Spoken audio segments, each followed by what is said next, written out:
Un peche que semellaba temporal motivado pola irrupción do coronavirus en marzo de 2020 tornouse indefinido. Así o denunciou o PP da Pobra, que non entende por que as instalacións da piscina municipal permanecen pechadas 2 anos despois do confinamento.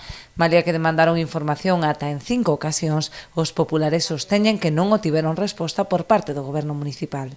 Hemos presentado 5 escritos solicitando información y datos realmente del estado en cómo está, de por qué no se apertura y cuál es el motivo de esta situación, y ni siquiera se nos contesta negándose el derecho que tenemos a obtener información por parte del Ayuntamiento.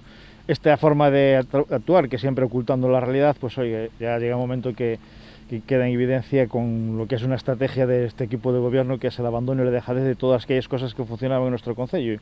Y un ejemplo palpable es la piscina. Llevamos 2 años cerrada, al principio era por el COVID, realmente el resto de las piscinas municipales de toda la comarca han ido abierto y la única que sigue cerrada es la nuestra. Sosteñen ademais dende o PP que a falla de uso e mantemento das instalacións está a ocasionar un importante deterioro, polo que será preciso acometer melloras e investimentos de cara á súa reapertura. Somos conocedores incluso de que las instalaciones no están en perfecto estado de mantenimiento por ese abandono, esa dejadez, algo que tendrán que sufragar de nuevo los vecinos de nuestro concello.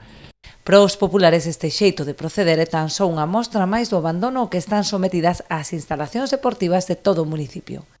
No podemos estar en una situación donde para realizar actividades deportivas en nuestro municipio la piscina está cerrada, el polideportivo está cerrado, la mitad de las pistas están fuera de uso, las instalaciones deportivas de baloncesto igual.